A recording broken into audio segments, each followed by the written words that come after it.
Welcome to the deep dive. Today, we're really digging into something critical, this tension, right, between modern ambition always pushing forward and that deeper need for inner peace.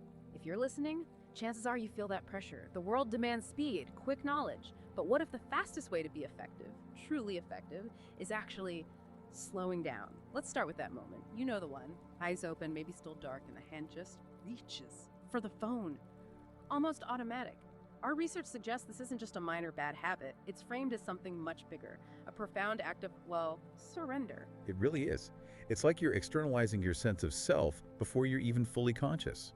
Think about that. Before your mind even remembers who you are, your own thoughts, your body, your intentions for the day, you just instantly plug yourself in. You become like a node in this huge invisible network. You're essentially handing over the keys to your attention. To algorithms, right? Algorithms designed purely for engagement. And what does engagement usually mean? Often anxiety, comparison, maybe fear. That first conscious breath, that moment of pure potential, gone. Given to external demands, it's more than lost time.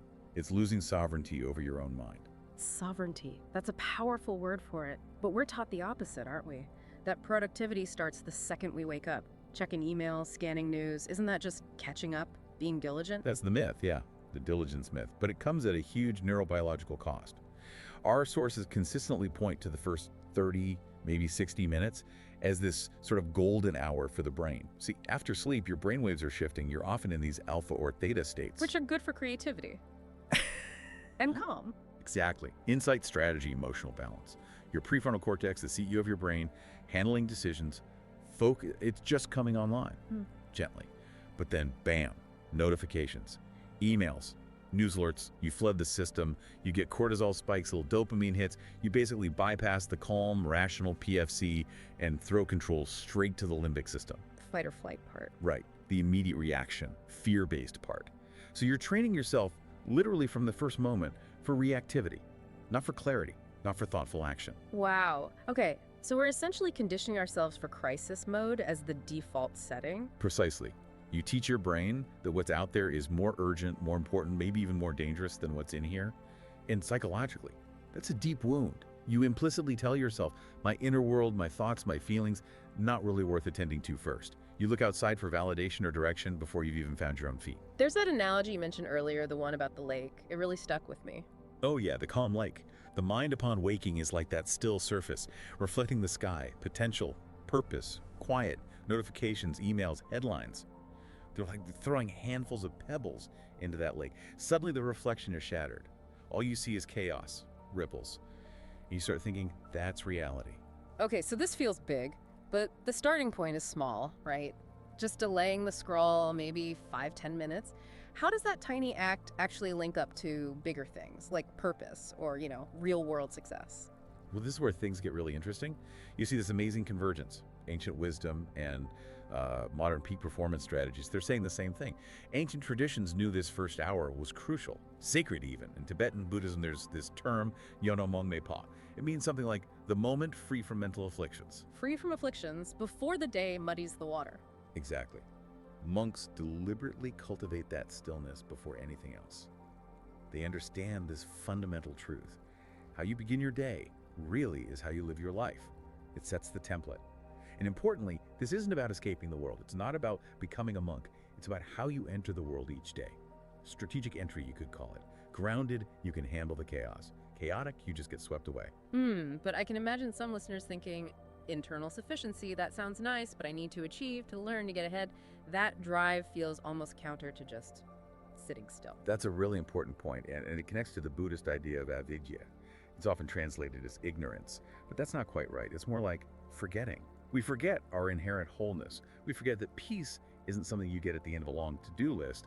It's something you return to. It's already there, the scrolling habit. It feeds that avidya.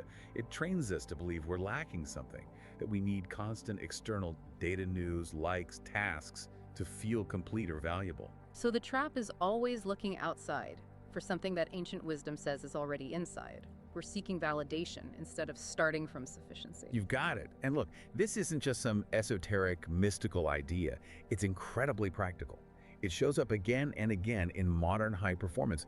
Think about the people operating at really high levels. Tim Ferriss's work, for instance, interviewing top performers. A common thread is this deliberate screen-free ritual. First hour, sometimes 90 minutes, no screens. It's a conscious defense of their mental space. Okay, but the skeptic might say, sure, they can do that. They have assistants, staff handling the urgent stuff. What about the rest of us? We don't have that luxury. The market is moving. That's a fair challenge, but I think it slightly misunderstands the purpose. Yeah. The practice isn't about avoiding the work or the market. It creates the internal infrastructure to engage more effectively. It's about ensuring that when you do look at the market or deal with that urgent email, you're coming from a place of clarity and strategy, not knee-jerk panic. Think about Naval Ravikant's point, the desire to be present. That's the only desire worth having. Or even Steve Jobs, right in the middle of building Apple. His daily question wasn't about market share, it was internal. If today were my last day, would I want to do what I'm about to do? Oh. True agency, no matter your job, starts with protecting that initial presence, setting your own compass before the external currents grab you. Right. Agency begins with presence. So let's connect the dots then. How does sitting quietly for, say, 10 minutes actually translate into concrete results? Better leadership, or as you mentioned, maybe even better financial decisions. Okay, so the practice itself, mindfulness or sati, isn't passive. It's strategic. It's about reorienting yourself. Think of it like a pre-commitment device. By anchoring yourself in your values, your long-term goals, even just for 10 minutes before the day hits you, you create this cognitive buffer. It stops you from immediately getting pulled into those reactive loops. Can you give an example, like with the finance thing? Sure. The common approach. Wake up, grab the phone, check market news or your portfolio. Instantly, you're in fear mode or greed mode, looking at yesterday's numbers and projecting them onto the future, often triggering anxiety. That hijacks rational thought. Now, contrast that. Start with stillness. Maybe a simple gratitude practice focusing on what you do have. This shifts your entire relationship with money. You move from checking balances out of scarcity, am I okay, do I have enough, to managing resources from a place of stewardship. How can I use this effectively for my life, my values? Scarcity versus stewardship, that's a powerful shift. It leads to more rational, long-term thinking, not impulsive reactions. Exactly. Less adrenaline-fueled trading, more strategic planning. And what about leadership? You mentioned a paradox there. Yes, the paradox is fascinating. The more you intentionally withdraw into stillness, into awareness, the more effectively you actually engage with the world and lead.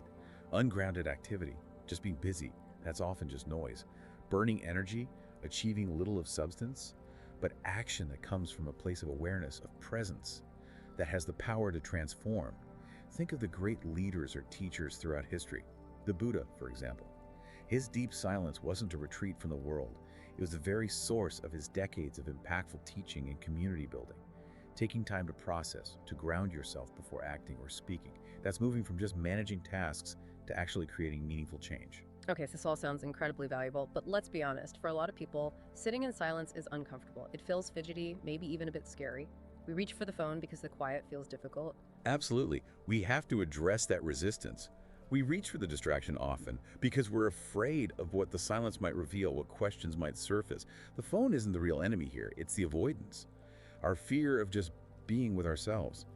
When you sit in stillness, you remove the usual numbing agents, and you might be confronted, gently but persistently, with that quiet inner voice asking, is this life truly mine? Am I living according to my own values, or am I just running on autopilot, chasing someone else's definition of success? That discomfort, that gap between who we feel we are and who we want to be, is that related to the Buddhist concept of dukkha, that sense of friction or misalignment? Precisely. That's dukkha and the morning scroll. It's perhaps the ultimate modern tool for numbing that feeling, for avoiding that essential confrontation. It lets us feel busy, feel connected, feel like we're doing something, while subtly avoiding the core question, am I actually authoring my own life story here, or am I just playing a role in a script someone else wrote? So if we choose to lean into that discomfort, to embrace the silence, how does that change our definition of success? It can't just be about external metrics anymore, can it? No, it really can't. Success has to be redefined. And I think the best word for it is integrity. Integrity meaning that seamless alignment. Your inner world, your values, your intentions matches your outer actions, perfectly aligned. That kind of success is built on solid rock, not shifting sand.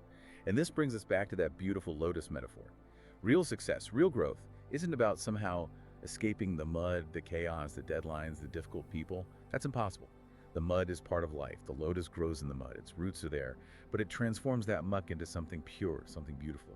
It's about transforming your response to the messy world, bringing clarity and wisdom into the midst of it all. That completely flips the script on the usual modern ambition narrative, which is often about hustling harder to get out of the mud. It does. And it leads to this final, really profound strategic paradox. By intentionally choosing to do less in those crucial morning moments, by delaying the scroll, finding stillness, even for just 10 or 20 minutes, you end up accomplishing significantly more in your life. Why? Because every action that follows is more likely to be intentional, rooted in your own wisdom, aligned with your deepest values and strategic goals, not just reactive. So that simple choice, made before your feet even hit the floor, it really does set the stage. It determines whether you spend the day just reacting to whatever the world throws at you, or if you consciously step into the role of co-creating your own reality. It's nothing less than a declaration of sovereignty over your attention, which is arguably your most valuable resource. You're reclaiming your mind, reclaiming your life. You're remembering that you are a creator of meaning, and deep meaning doesn't come from endless scrolling. It comes from stillness. And that leaves us with a final thought for you to consider. That silence we might be watching, it isn't empty. It's actually full of answers. What if the most important call you'll ever receive doesn't come through your phone speakers, but is that quiet knock on the door of your own heart, your own intuition? The only way to hear it, the only way to answer, is to put the phone down and just listen.